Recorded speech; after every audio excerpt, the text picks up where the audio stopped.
بسم اللہ الرحمن الرحیم۔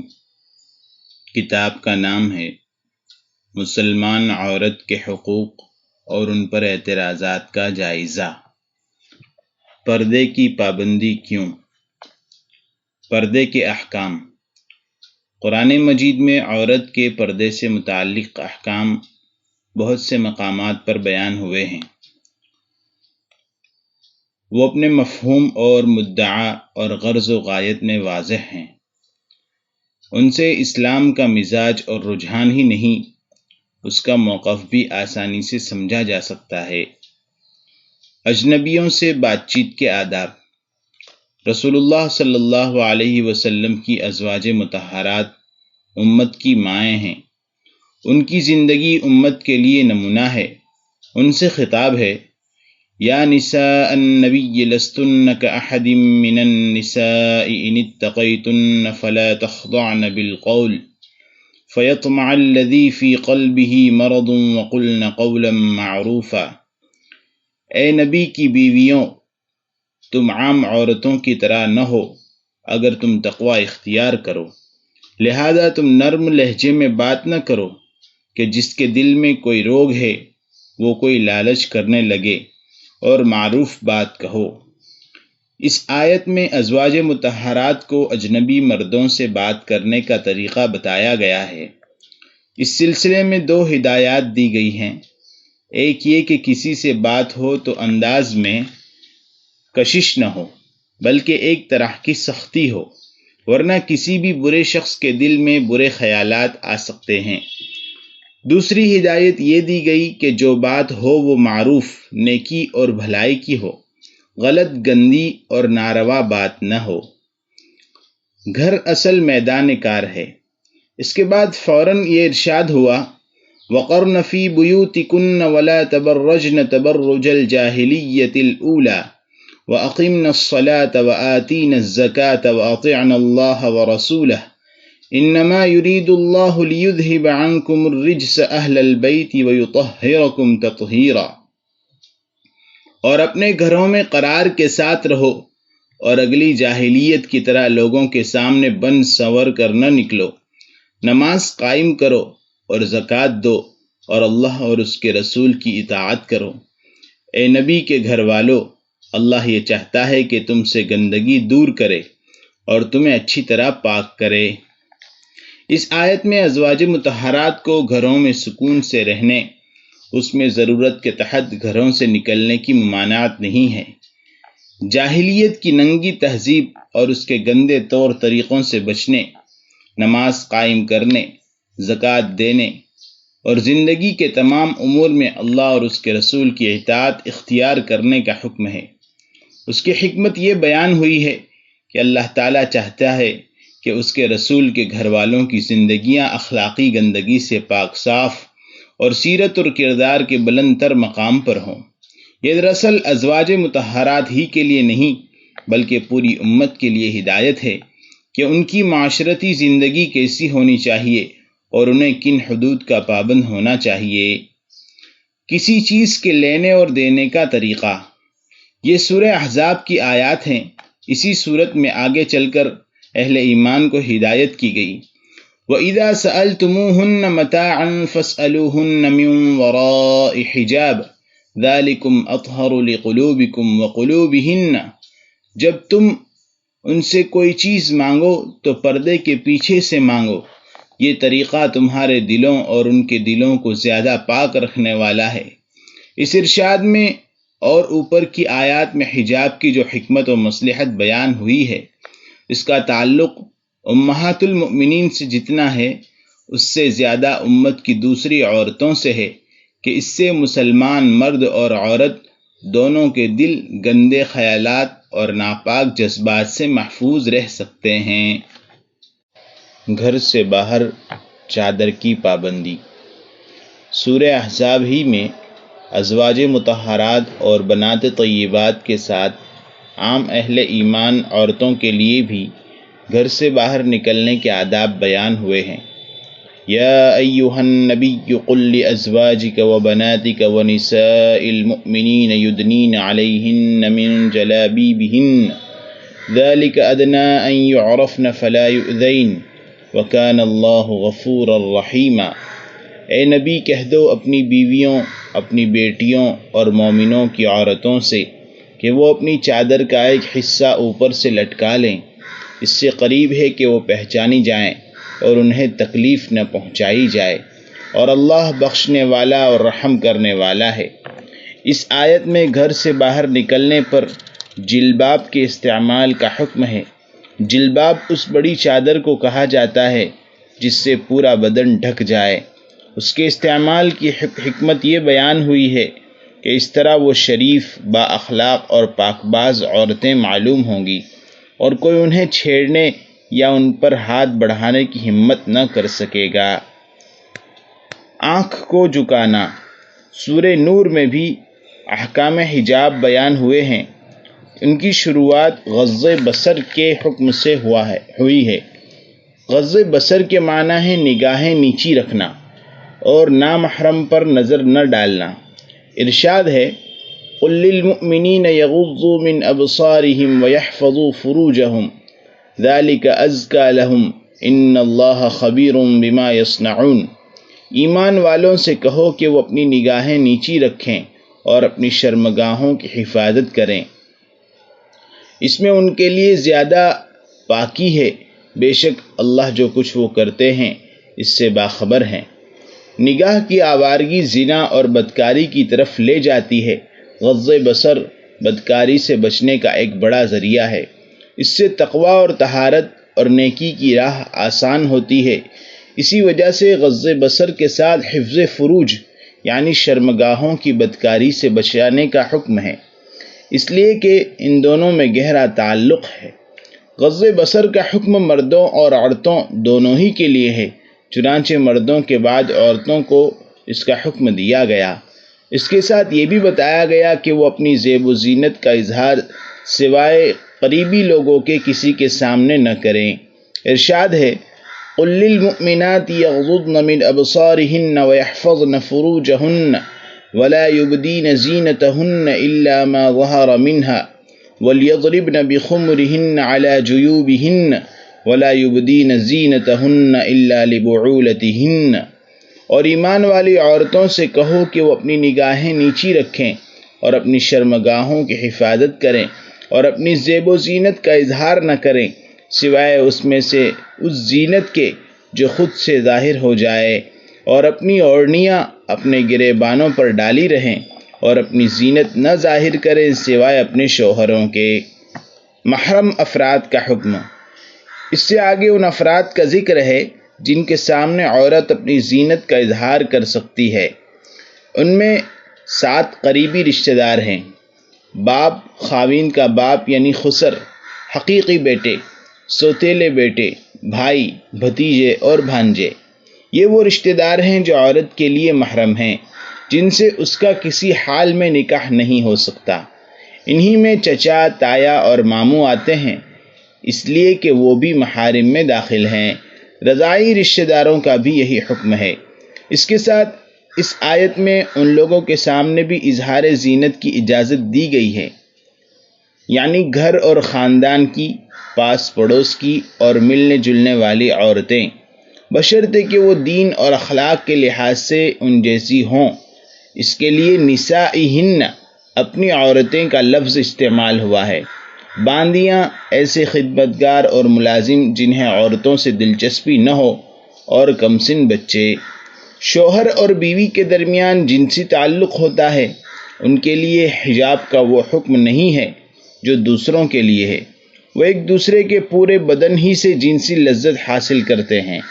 محرم رشتہ داروں اور جن لوگوں کا اوپر ذکر آیا ہے، ان کے سامنے عورت ان سے تعلق کی نوعیت اور سن و سال کی رعایت سے زیب و زینت اور بے تکلفی کا اظہار کر سکتی ہے۔ چلنے پھرنے کا ادب۔ آیت کے آخر میں ہدایت کی گئی ہے کہ عورت چلنے پھرنے میں بھی اپنی زینت کا اظہار نہ ہونے دے۔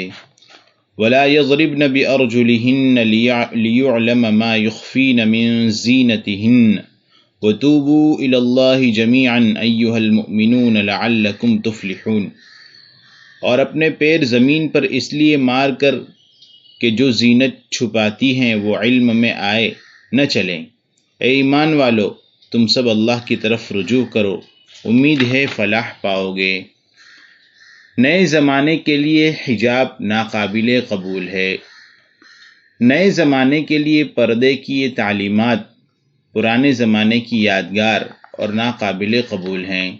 وہ انہیں عورت کی آزادی کے خلاف اور اس کی ترقی کی راہ میں رکاوٹ تصور کرتا ہے۔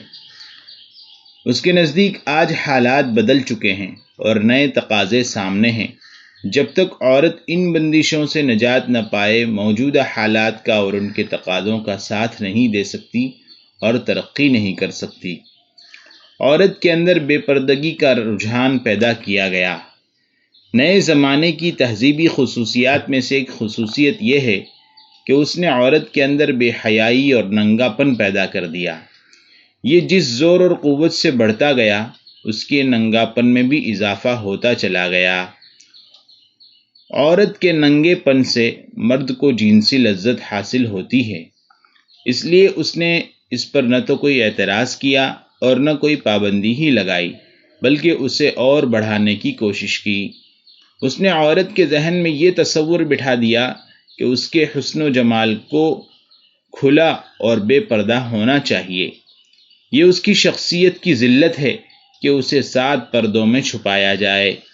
مرد سے اس کا حجاب غیر فطری ہے۔ اس کا لباس اس کے جسم کی خوبیوں کو پوشیدہ رکھنے کے لیے نہیں، انہیں بے نقاب کرنے کے لیے ہے، تاکہ مرد کی کشش اس کی طرف بڑھے، اس کے سوئے ہوئے جذبات تک جاگ اٹھیں اور وہ اس کی طرف بے تابانہ کھینچ پڑے۔ جس لباس میں دل ربائی کی یہ شان نہ ہو، وہ عورت کے بدن پر زیب نہیں دیتا۔ اس کا نتیجہ یہ نکلا کہ عورت کے لباس میں ایسی کاٹ کوٹ شروع ہو گئی کہ اس کے جسم کے سارے اعضاء پیچ و خم ظاہر ہونے لگے، اور ان حصوں کی بھی نمائش ہونے لگی جن کا کبھی کسی کے سامنے کھلنا عیب سمجھا جاتا تھا۔ اب جسم پر چند دھجیاں بڑی ناگواری کے ساتھ رہ گئی ہیں، معلوم نہیں وہ بھی کب اتر جائیں گی۔ خیال ہوتا ہے کہ شاید یہ بوجھ اسے زیادہ دنوں تک اٹھانا نہیں پڑے گا، اس لیے کہ مکمل ننگاپن کی تبلیغ شروع ہو چکی۔ اس کے حق میں دلائل فراہم کیے جا رہے ہیں۔ اسے عین انسانی فطرت کہا جا رہا ہے، اور سب سے بڑی بات یہ ہے کہ وہ اس طرف قدم بڑھا چکی ہے۔ انسانی فطرت کی اس طرح توہین اس سے پہلے کبھی نہ ہوئی ہوگی۔ مرد کا لباس زیادہ بدن کو چھپانے والا ہے۔ موجودہ زمانے نے ننگے پن کو ایک فن اور آرٹ بنا دیا اور اس کے حق میں ایسی فضا پیدا کر دی کہ عورت نے خوشی خوشی شرم و حیا کا زیور اتار پھینکا اور بغیر کسی جھجک کے آدھی ننگی گھومنے لگی۔ لیکن تماشا یہ ہے کہ مرد نے اس آرٹ کو نہیں اپنایا، چنانچہ اس کے لباس میں اتنا ننگاپن نہیں آیا جتنا عورت کے لباس میں ہے، بلکہ اس کا لباس تہذیب کی ترقی کے ساتھ شاید کچھ زیادہ ہی چھپانے والا ہوتا جا رہا ہے۔ وہ خود تو موسم کے لحاظ سے کپڑے پہنتا ہے اور بیچاری عورت کو سخت سردی میں بھی پورا بدن ڈھکنے کی اجازت دینے کے لیے تیار نہیں ہے۔ اس کا لباس تو ڈھیلا ڈھالا اور آرام دینے والا ہوتا ہے، لیکن عورت کے لیے وہ اس قدر چست اور تکلیف دینے والا لباس پسند کرتا ہے کہ اس کے ایک ایک عضو کا ناپ لیا جا سکے اور اسے آرام بھی نہ ملے۔ موٹے سے موٹا کپڑا استعمال کرنا اس کے لیے عیب نہیں ہے، لیکن عورت کو اس قدر باریک کپڑے پہناتا ہے کہ پورا جسم اندر سے چھن چھن کر نظر آنے لگتا ہے۔ یہ عجیب و غریب اختلاف ہے مرد کے رویے میں، لیکن عورت ابھی اس اختلاف کو محسوس نہیں کر رہی ہے۔ حالانکہ مرد جب سر سے پیر تک کئی کپڑوں میں ہوتا ہے، عورت کو کھلے بازار میں آدھی ننگی لے کر چلتا ہے، تو اس کے اس رویے کے خلاف عورت کو بغاوت کر دینی چاہیے۔ لیکن عورت اپنی نادانی سے اسے تہذیب کا تقاضا سمجھ بیٹھی ہے۔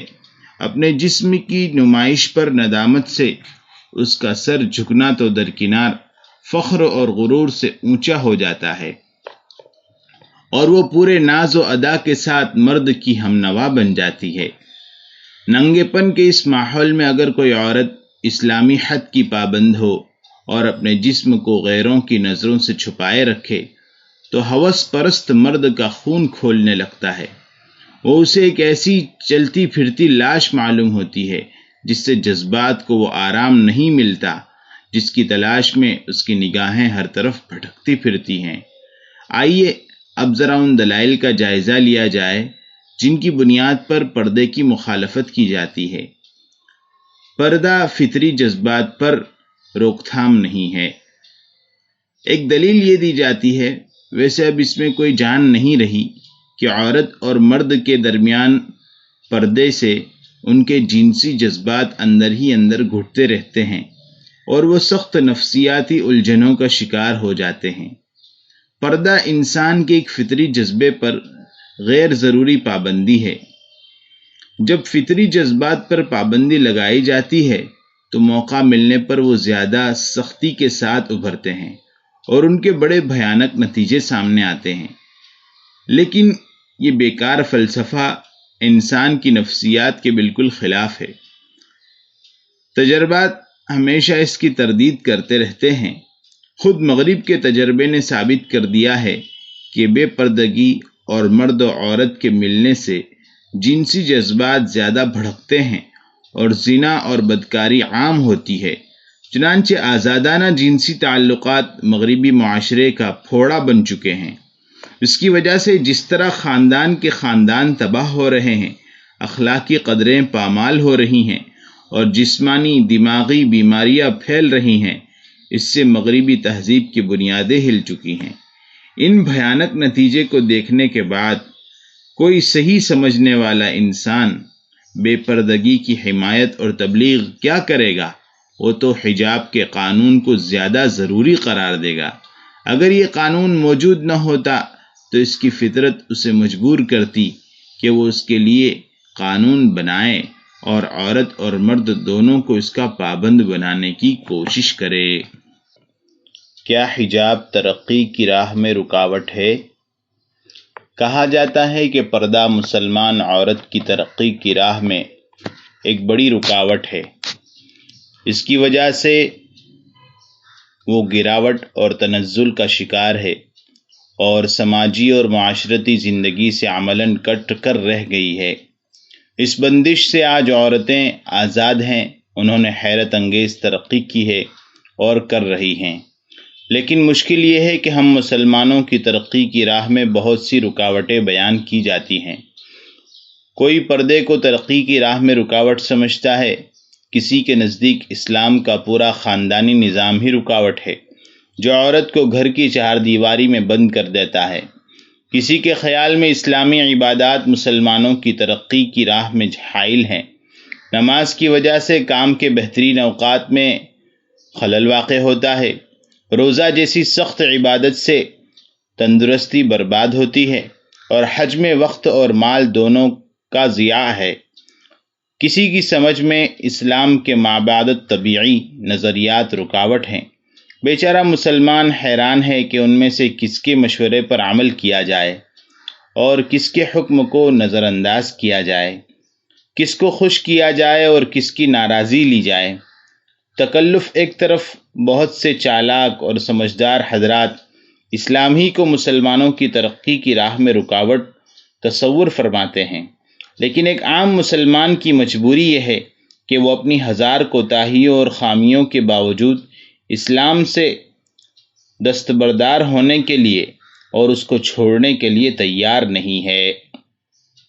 پھر یہ عورت کی جس ترقی کا ذکر کیا جاتا ہے، اس سے اگر وہ ترقی مراد ہے جو اس نے فنون لطیفہ کے نام پر ننگاپن، بے حیائی اور ناچ گانا اور موسیقی وغیرہ میں کی ہے، تو اس میں شک نہیں کہ اس نے اس میدان میں بڑی منزلیں طے کی ہیں اور ترقی کی بلندی پر پہنچ چکی ہے۔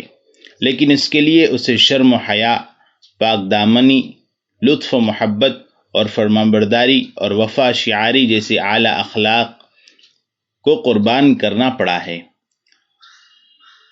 ان قدروں کی پامالی کے بغیر یہ ترقی ہو ہی نہیں سکتی۔ اسلام کا اس معاملے میں ایک خاص نقطۂ نظر ہے۔ اس کے نزدیک ترقی وہ ہے جو انسان میں اعلیٰ انسانی اوصاف پیدا کرے۔ جس ترقی سے یہ اوصاف پامال ہوں اسے وہ ترقی ہی نہیں سمجھتا۔ یہ ایک حقیقت ہے کہ موجودہ دور میں عورت نے اس سے ہٹ کر بھی مختلف علوم اور فنون میں ترقی کی ہے اور علمی اور تحقیقی خدمات انجام دی ہیں۔ بعض لوگ اس غلط فہمی میں مبتلا ہیں کہ پردے کے حدود میں رہتے ہوئے یہ ترقی ممکن نہیں ہے، لیکن یہ غلط فہمی بے پردگی اور بے حیائی کے اس ماحول کی وجہ سے پیدا ہوتی ہے جو ہر طرف چھایا ہوا ہے۔ اس ماحول سے ذہن خامخواہ مرعوب ہے اور آدمی کی سمجھ ہی میں نہیں آتا کہ عورت کسی پاکیزہ ماحول میں ترقی کیسے کر سکتی ہے، حالانکہ یہ ترقی بے پردگی کی احسان مند نہیں ہے۔ اس کے اسباب دوسرے ہیں۔ ایک تو جن عورتوں نے کوئی بڑا کام انجام دیا وہ ان کی محنت، ان کی کوشش اور اپنے کام سے ان کے خلوص اور تعلق کا نتیجہ ہے۔ ان کی اس خوبی کا اقرار ضرور کرنا چاہیے۔ یہ خدا کا قانون ہے کہ جو خلوص اور لگن کے ساتھ محنت کرتا ہے اس کا صلہ اور بدلہ اس سے ملتا ہے۔ دوسرے یہ کہ موجودہ تہذیب ایک ننگی تہذیب ہے۔ اس میں علم و فن کی سہولتیں بھی اسی وقت عورت کو مل سکتی ہیں جبکہ وہ اپنا پردہ ختم کر کے بے حیاؤں کی صف میں کھڑی ہو جائے۔ اس طرح عملاً ان خواتین کے لیے ترقی کی راہیں بند کر دی گئی ہیں جو اپنا حجاب باقی رکھنا چاہتی ہیں۔ ترقی کا تعلق حجاب یا بے حجابی سے نہیں بلکہ ان سہولتوں سے ہے جو عورت کو ملتی ہیں۔ اس دور کا تجربہ خود بھی بتاتا ہے کہ جن باپردہ عورتوں کو جتنے موقع ملے انہوں نے اتنی ترقی کی اور بے پردہ عورتوں سے پیچھے نہیں رہیں۔ پھر یہ کہ یہ بات اسی وقت صحیح ہو سکتی ہے جبکہ عورت نے پردے کی حد میں رہ کر ترقی نہ کی ہو۔ یہ ایک واقعہ ہے کہ مسلمان عورت نے ان حدود کو توڑ کر کوئی قابل فخر کارنامہ انجام نہیں دیا، اور کوئی عائشہ صدیقہ، کوئی ام سلمہ، کوئی اسماء بنت ابو بکر، کوئی فاطمہ بنت خطاب اور کوئی خنسہ رضی اللہ عنہن ان میں نہیں پیدا ہوئی۔ ان حدود کے اندر رہتے ہوئے ایک طرف انہوں نے علم کی اونچی سے اونچی چوٹی سر کی، دوسری طرف وقت کے سیاسی، سماجی اور معاشرتی رجحانات سے بھی غیر متعلق نہیں رہی بلکہ ان پر اثر ڈالتی رہی۔ اس ساری دوڑ دھوپ کے ساتھ ان کی گودوں سے ایسے لال و جواہر ابھرے جنہوں نے تاریخ کو زینت بخشی، اور ایسے بڑے علماء اور ائمہ فن نے تربیت پائی جن کے علمی اور تہذیبی احسانات سے نوع انسانی سبکدوش نہیں ہو سکتی۔ کیا یہ سب کچھ جاہل اور ان پڑھ عورتوں کے ہاتھوں انجام پایا؟ حدود حجاب کی بحث اور اس سے غلط استدلال۔ پردے پر جو اعتراضات کیے جاتے ہیں ان سے گھبرا کر بعض لوگ فوراً معذرت کرنے لگتے ہیں کہ مولویوں نے پردے کے نام پر طرح طرح کی بندشیں لگا دی ہیں۔ اسلام ان بندشوں کے خلاف ہے۔ اسلامی شریعت میں عورت کے ہاتھ اور چہرے کا پردہ نہیں ہے، وہ انہیں اجنبیوں کے سامنے کھول سکتی ہے۔ پھر اس اجازت کا دائرہ اس آزادی تک وسیع کرنا چاہتے ہیں جو موجودہ دور میں عورت کو حاصل ہے۔ بات صرف اتنی ہے کہ فقہا کے درمیان اس مسئلے میں اختلاف ہے کہ عورت کے حدود حجاب میں ہاتھ اور چہرہ داخل ہے یا نہیں۔ اسے اگر ہم مان بھی لیں کہ عورت ہاتھ اور چہرہ کھول سکتی ہے تو بھی جس آزاد فضا میں عورت اس وقت زندگی گزار رہی ہے اس کے لیے کوئی جائز ہونے کی وجہ اسلام سے نہیں مل سکتی۔ اسلام عورت اور مرد کے تعلقات کو ایک خاص نقطۂ نظر سے دیکھتا ہے۔ پردہ اسی کا ایک حصہ ہے۔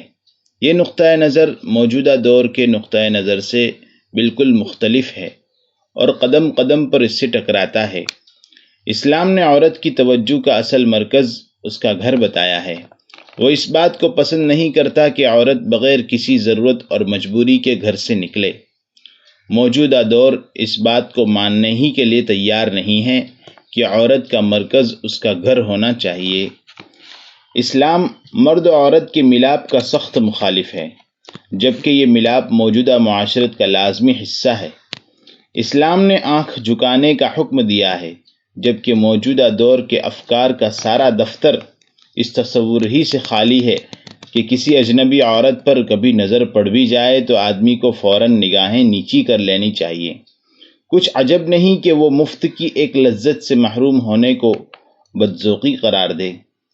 اسلام تعلیم و تربیت، کھیل کود اور تفریح کے میدان میں عورت اور مرد کے ملاپ کو ان کے اخلاق کے لیے تباہ کن سمجھتا ہے، جبکہ موجودہ دور میں یہ سارا نظام دونوں کے ملاپ ہی پر مبنی ہے اور اسے اس کی خوبی سمجھا جاتا ہے۔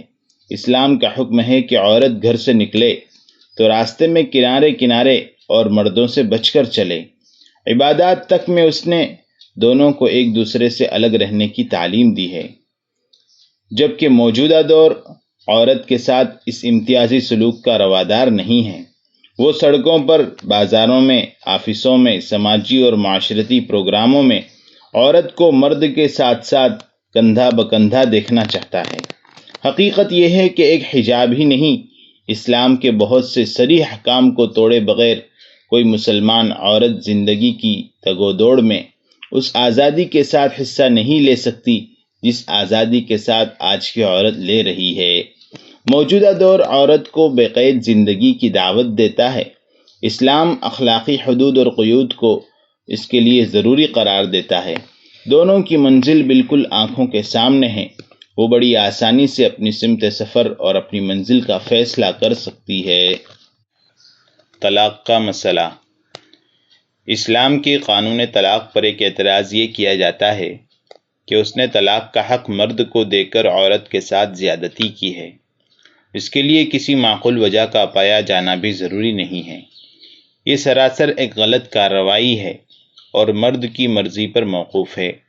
وہ جب چاہے کسی معمولی سی غلطی پر، بلکہ بغیر کسی غلطی کے بھی طلاق کے ذریعے اسے الگ کر سکتا ہے۔ اس طرح اچانک ایک عورت کا مستقبل اندھا ہو جاتا ہے اور وہ بے سہارا زندگی گزارنے پر مجبور ہو جاتی ہے۔ طلاق کی ضرورت پیش آ سکتی ہے۔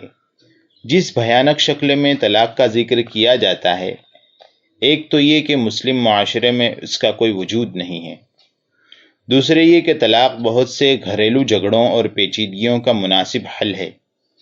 یہ ایک حقیقت ہے کہ بعض اوقات عورت اور مرد کے لیے مل جل کر ازدواجی زندگی گزارنا مشکل ہو جاتا ہے اور وہ ایک دوسرے سے دامن چھڑانے کی فکر میں لگ جاتے ہیں۔ اس کے مختلف اسباب ہوتے ہیں۔ کبھی دونوں کے مزاج میں مناسبت نہیں ہوتی، ان کے دل ایک دوسرے کو قبول نہیں کرتے۔ کبھی ان کے درمیان اتنا زیادہ معاشی اور معاشرتی فرق ہوتا ہے کہ اس کا دور کرنا مشکل ہوتا ہے۔ کبھی دونوں کی فکری اور علمی سطح ایک نہیں ہوتی، جس کی وجہ سے جسمانی قربت کے باوجود ذہنی دوری کا احساس ہوتا ہے۔ کبھی ایسی اخلاقی کمزوریاں سامنے آتی ہیں کہ آدمی ان کی اصلاح سے مایوس بھی ہو جاتا ہے اور انہیں برداشت بھی نہیں کر پاتا۔ اس طرح کی صورتوں میں عقل اور سمجھ کا تقاضا یہی ہے کہ دونوں میں جدائیگی ہو جائے۔ اگر عیسائیت کی طرح طلاق کی اجازت نہ ہو اور دونوں کو ساتھ رہنے پر مجبور کیا جائے تو اس سے وہ مقاصد ہرگز پورے نہیں ہوتے جن کے لیے ان کے درمیان نکاح ہوا تھا۔ اس کے کئی نقصانات ہیں۔ ایک تو یہ کہ عورت مرد کے لیے ایک بوجھ بن جائے گی اور وہ اس کے ساتھ بد سے بدتر برا سلوک کرے گا۔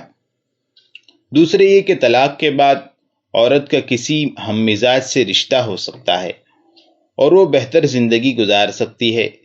طلاق کا راستہ بند کر دینے کے بعد یہ امکان ختم ہو جائے گا۔ تیسرے یہ کہ اس سے گھر کی زندگی جہنم بن جائے گی اور دونوں کا ذہنی سکون ختم ہو جائے گا۔ چوتھا یہ کہ دونوں کی آپس کی کشمکش کی وجہ سے اولاد پر وہ توجہ نہیں دی جا سکے گی جو دی جانی چاہیے۔ اس سے ان کی صحیح تربیت نہ ہوگی اور وہ جھگڑالو ماں باپ کے جھگڑالو بچے بن کر ابھریں گے۔ طلاق کا حق کسے حاصل ہو؟ اب اس سوال کو لیجئے کہ طلاق کا حق کسے حاصل ہو۔ اس کے 3 جواب ہو سکتے ہیں۔ ایک یہ کہ یہ حق دونوں کو حاصل ہو، دوسرا یہ کہ یہ حق مرد کو ملنا چاہیے، تیسرا یہ کہ اسے عورت کے ہاتھ میں ہونا چاہیے۔ پہلی صورت پر عمل کرنے سے صاف بات ہے طلاق کی کثرت ہوگی اور خاندان کے ادارے کو سخت نقصان پہنچے گا۔ اس لیے کہ اگر طلاق کا اختیار عورت اور مرد میں سے کسی ایک کو ہو تو اس کا استعمال نسبتاً کم ہوگا، اور اگر یہ حق دونوں کو مل جائے اور یہ دونوں اسے اپنی آزاد مرضی سے استعمال کریں تو فطری طور پر اس میں زیادتی ہوگی۔ یہ ایک حقیقت ہے کہ جس میں سوسائٹی میں طلاق کا تناسب کم ہوتا ہے اس کا خاندانی نظم مضبوط ہوتا ہے، اور جہاں اس میں زیادتی ہوتی ہے تو خاندان درہم برہم ہو کر رہ جاتا ہے۔ مغرب نے یہ اختیار دونوں ہی کو دے رکھا ہے۔ اس کا نتیجہ یہ ہے کہ نکاح ایک مذاق بن گیا ہے۔ عورت اور مرد میں سے جو چاہے اور جب چاہے اس رشتے کو توڑ کر اپنی راہ لیتا ہے۔ طلاق کی کثرت سے خاندان اپنی تباہی کا مرثیہ پڑ رہا ہے۔ دوسری صورت اسلام نے اختیار کی ہے۔ اس نے طلاق کا حق مرد کو دیا ہے۔ اس کی وجہ یہ ہے کہ مرد کو خاندان میں بڑی حیثیت حاصل ہے اور وہ نگران ہے۔ وہ بیوی کی مالی ذمہ داریاں برداشت کرتا ہے، اس کے ساتھ بچوں کی پرورش اور تعلیم و تربیت کا بوجھ اٹھاتا ہے۔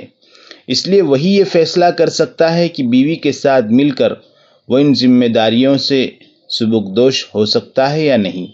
قرآن کے الفاظ میں اسی کے ہاتھ میں ہے رشتہ نکاح کا باندھنا اور ختم کرنا۔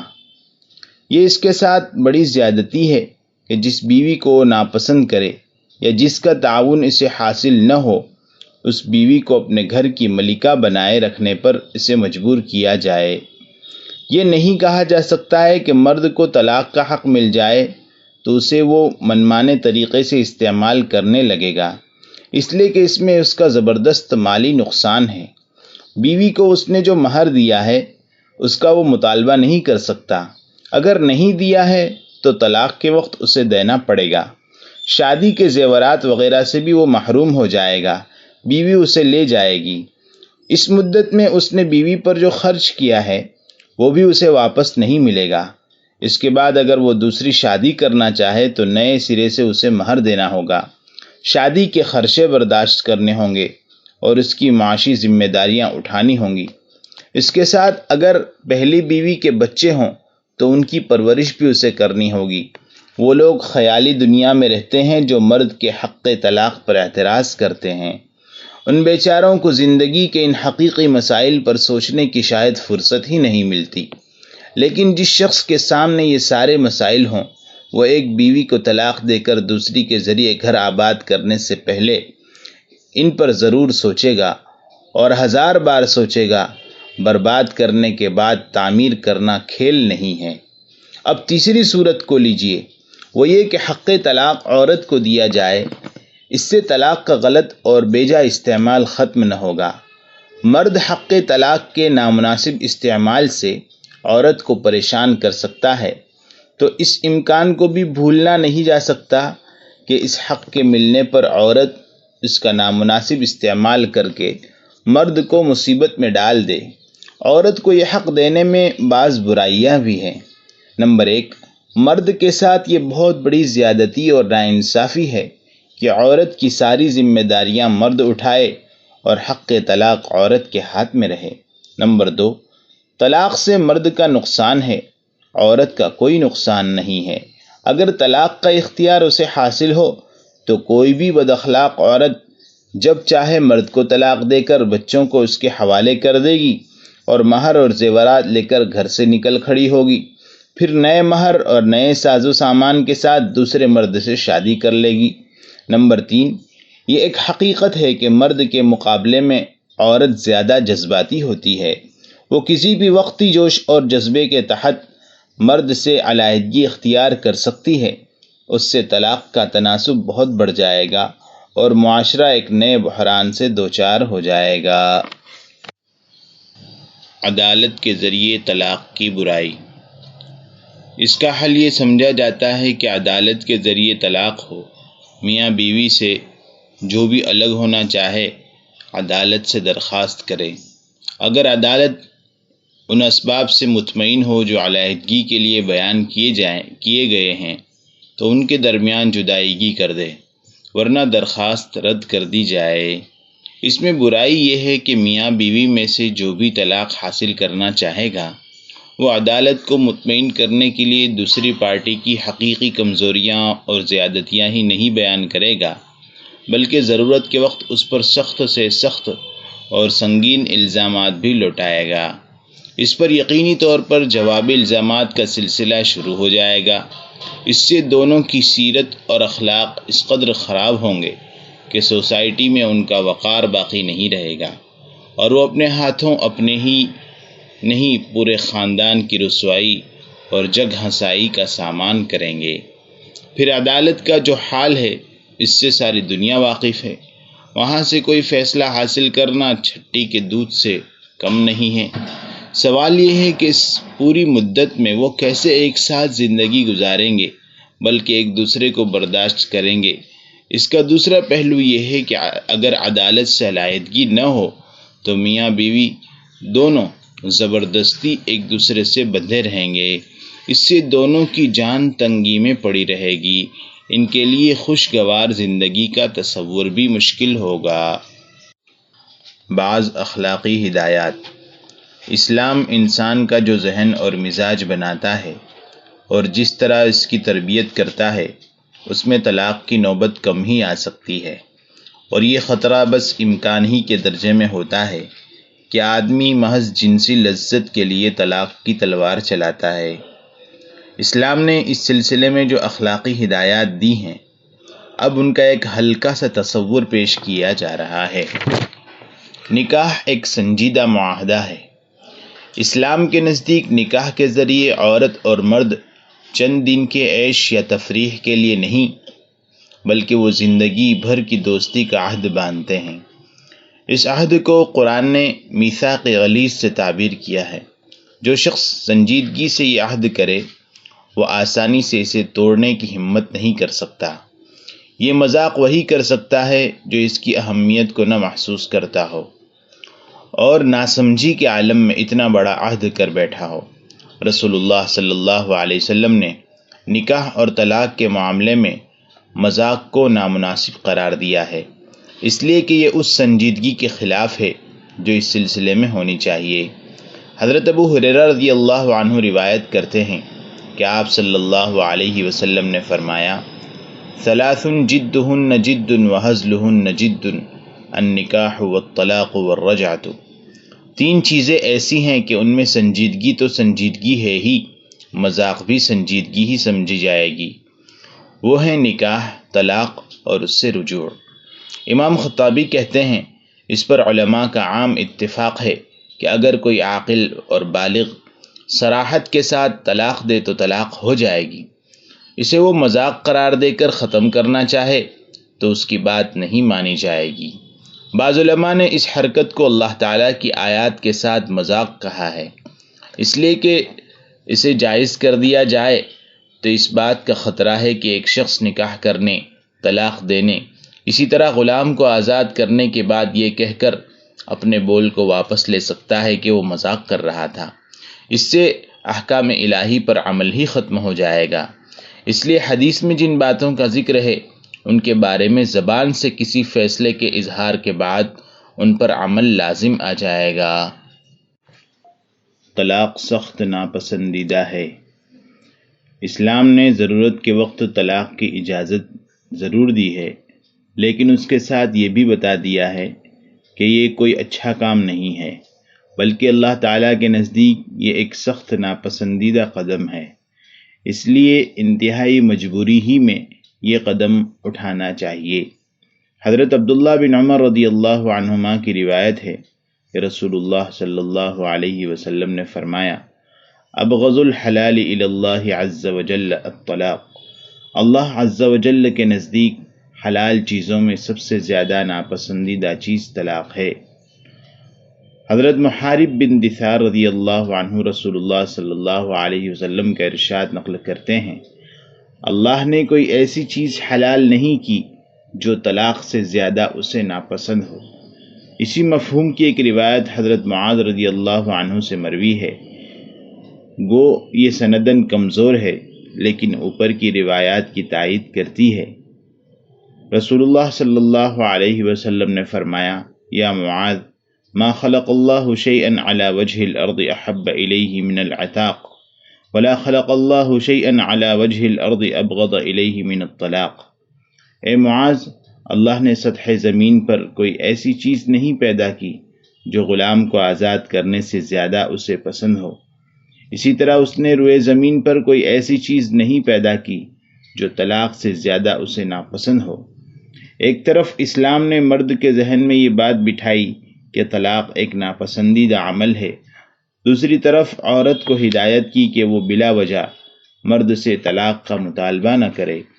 حضرت ثوبان رضی اللہ عنہ کی روایت ہے کہ رسول اللہ صلی اللہ علیہ وسلم نے فرمایا، ایما امرأة سألت زوجها طلاقا فی غیر ما بأس فحرام علیہا رائحة الجنہ، جو عورت بغیر کسی مجبوری کے شوہر سے طلاق کا مطالبہ کرے تو اس پر جنت کی خوشبو بھی حرام ہے۔ عورت کی کمزوریوں کو برداشت کیا جائے۔ اجتماعی زندگی کسی ایک فرد کی مرضی کے تابع نہیں ہوتی۔ آدمی کو اجتماعی فائدے کے لیے اپنی رائے اور مرضی کو قربان کرنا پڑتا ہے۔ ازدواجی زندگی میں بھی اس طرح کے موقع آتے رہتے ہیں جبکہ میاں بیوی کو ایک دوسرے کی رائے اور رجحان سے اختلاف ہوتا ہے۔ اگر ان میں سے کسی کو کوئی بات پسند نہ آئے تو اس کا حل یہ نہیں ہے کہ جھٹ سے طلاق دے کر اس پاکیزہ رشتے ہی کو ختم کر دیا جائے۔ بعض اوقات آدمی پر جذبات اور خواہشات کا غلبہ ہوتا ہے، وہ صرف اپنا فائدہ دیکھتا ہے، بڑے اور اہم فائدے اس کی نگاہ سے دور ہو جاتے ہیں۔ اسلام کی تعلیم یہ ہے کہ خاندان کی بڑی مصلحتوں اور اہم فائدوں کو سامنے رکھتے ہوئے معمولی غلطیوں کو برداشت کیا جائے اور محبت اور حسن سلوک کا رویہ جاری رکھا جائے۔ فرمایا، وعاشروہن بالمعروف فإن کرہتموہن فعسى أن تکرہوا شیئا ویجعل اللہ فیہ خیرا کثیرا، اور ان کے ساتھ بھلے طریقے سے زندگی بسر کرو۔ اگر تم ان کو ناپسند کرو تو ہو سکتا ہے کہ ایک چیز تم کو ناپسند ہو اور اللہ نے اس میں بہت سی بھلائی رکھ دی ہو۔ اصلاح کی کوشش کی جائے۔ عورت نافرمان ہے، فرما برداری نہیں کر رہی ہے تو بھی اسلام فوراً طلاق کا حکم نہیں دیتا، بلکہ اس کے لیے اس نے مرد کو خصوصی اختیارات دیے ہیں تاکہ وہ نرمی اور سختی سے اصلاح کی بھرپور کوشش کرے۔ گھر کے اختلافات گھر ہی کے اندر رہیں اور طلاق کی نوبت نہ آئے۔ فرمایا، واللاتی تخافون نشوزہن فعظوہن واہجروہن فی المضاجع واضربوہن فإن اطعنکم فلا تبغوا علیہن سبیلا ان اللہ کان علیا کبیرا۔ جن عورتوں سے تمہیں سرکشی کا اندیشہ ہو تم انہیں سمجھاؤ، سونے کی جگہوں میں ان سے الگ رہو، اس پر بھی اصلاح نہ ہو تو مارو، اگر وہ تمہاری بات مان لے تو ان پر زیادتی کے لیے بہانے نہ تلاش کرو، بے شک اللہ سب سے اونچا اور بڑا ہے۔ جو عورت نافرمانی پر آمادہ ہو اس کی اصلاح کا طریقہ اس آیت میں یہ بیان کیا گیا ہے کہ اسے نصیحت کی جائے اور سمجھایا جائے۔ اس کی صورت یہ ہے کہ اس کے اندر خدا اور آخرت کا خوف پیدا کرنے کی کوشش کی جائے، ایک دوسرے کے حقوق اور ذمہ داریوں کی طرف توجہ دلائی جائے اور خاندان کی مصلحتوں کا احساس ابھارا جائے۔ یہ سب کچھ نرمی اور محبت ہی سے ممکن ہے۔ اس میں کامیابی نہ ہو تو قرآن کہتا ہے وَاہْجُرُوهُنَّ فِي الْمَضَاجِعِ، خوابگاہوں میں یعنی سونے کی جگہوں میں ان سے الگ رہو۔ صحابہ اور تابعین نے اس کی 3 تشریحیں کی ہیں۔ ایک یہ کہ اپنے ساتھ ہی انہیں بستر پر لٹاؤ لیکن ان سے جنسی تعلق نہ رکھو۔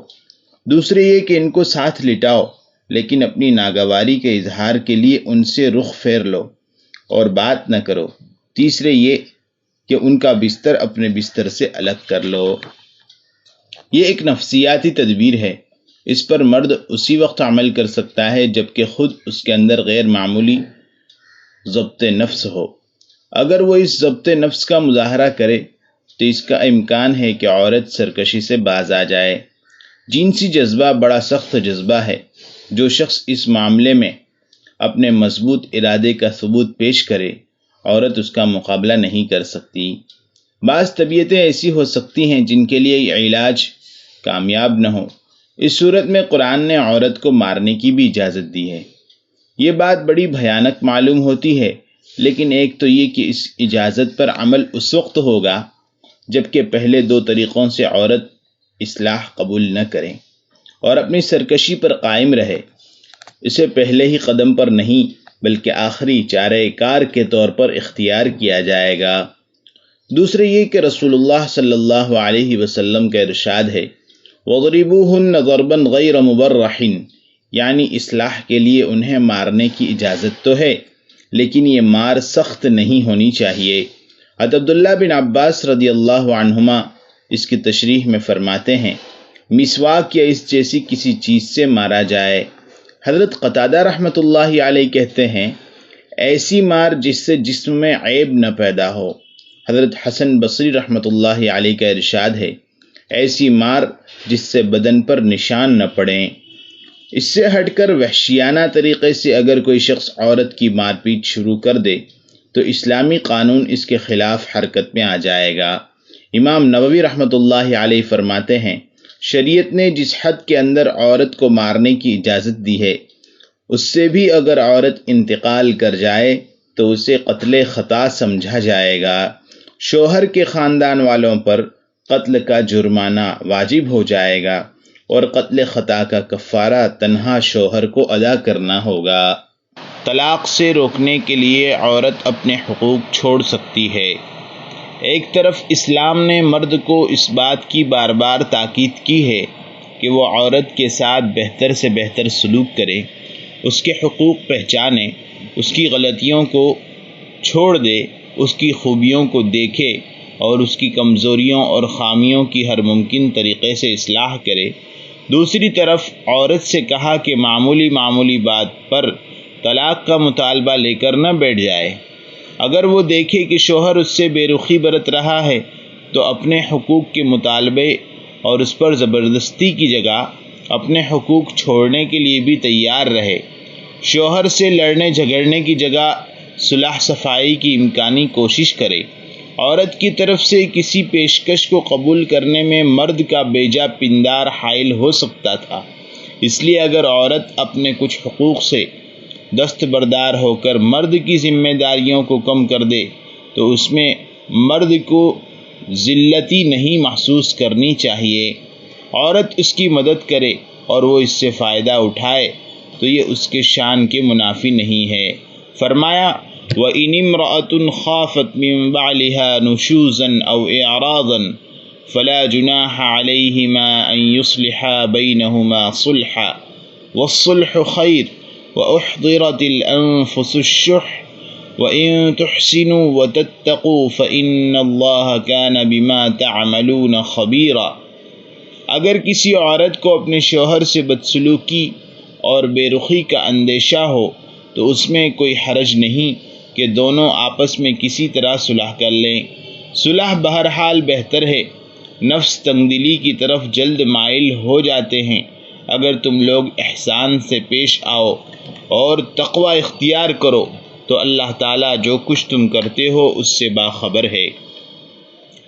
حافظ ابن کثیر فرماتے ہیں کہ اگر عورت اس بات کا خطرہ محسوس کرے کہ مرد کے اندر اس سے نفرت اور دوری پیدا ہو رہی ہے تو اسے کھانا پینا، لباس اور شباشی کے جو حقوق حاصل ہیں وہ پورے کے پورے بھی چھوڑ سکتی ہے اور ان میں کمی بھی کر سکتی ہے۔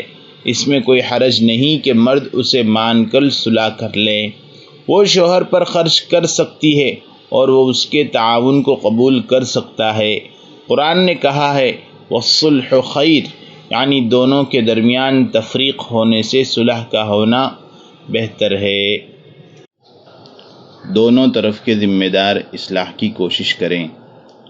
بعض اوقات چھوٹی چھوٹی باتوں پر اختلافات شروع ہوتے ہیں اور بڑھتے بڑھتے ان میں شدت آ جاتی ہے۔ پھر میاں بیوی کے درمیان ایک طرح کی دوری اور حجاب پیدا ہو جاتا ہے اور وہ اس قابل نہیں رہتے کہ جھگڑوں کو بھول کر خود صلح صفائی کر لیں۔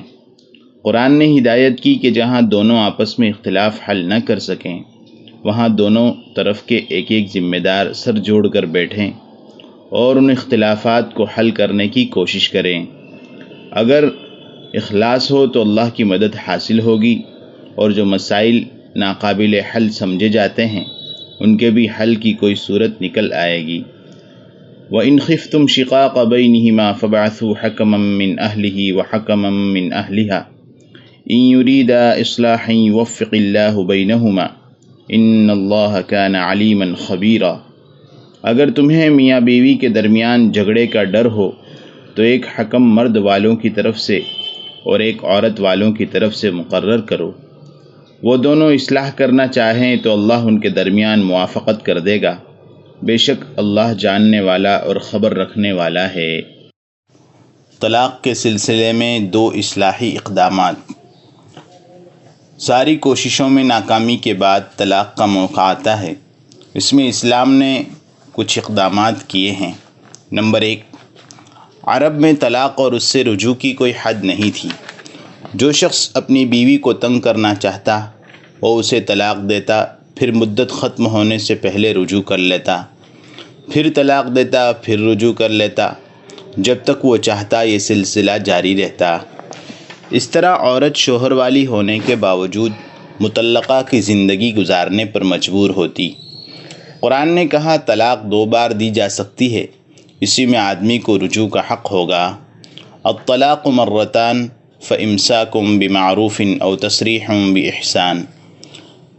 طلاق رجعی 2 بار ہے، پھر یا تو عورت کو بھلے طریقے سے رکھ لیا جائے یا بھلے طریقے سے رخصت کر دیا جائے۔ اس کا مطلب یہ ہے کہ تیسری بار طلاق دی گئی تو رجوع کا حق ختم ہو جائے گا اور بیوی جدا ہو جائے گی۔ نمبر 2، آدمی 3 طلاقوں کے اس حق کو بھی لمبے وقفے کے لیے استعمال کر کے عورت کو پریشان کر سکتا تھا، جیسے 1 طلاق دے اور 1-2 سال تک رجوع نہ کرے، پھر جی چاہے تو رجوع کر لے۔ اسی طرح دوبارہ طلاق دے کر ایک لمبے زمانے تک اسے لٹکائے رکھے، نہ اس کے حقوق ادا کرے اور نہ اسے جدا کرے۔ جب اس سے بھی اکتا جائے تو تیسری طلاق دے کر الگ کر دے۔ اسلام نے اس زیادتی سے روکنے کے لیے ایک مختصر سی مدت مقرر کر دی۔ اسی مدت کے اندر مرد کو طلاق سے رجوع یا رجوع نہ کرنے کا فیصلہ کرنا ہوگا۔ اسی کو اصطلاح میں عدت کہا جاتا ہے۔ عدت گزرنے کے بعد بیوی خود بخود آزاد ہو جائے گی اور اپنی مرضی سے جہاں چاہے دوسری شادی کر سکے گی۔ قرآن مجید نے ہدایت کی کہ طلاق دی جائے تو اس کا باقاعدہ حساب رکھا جائے۔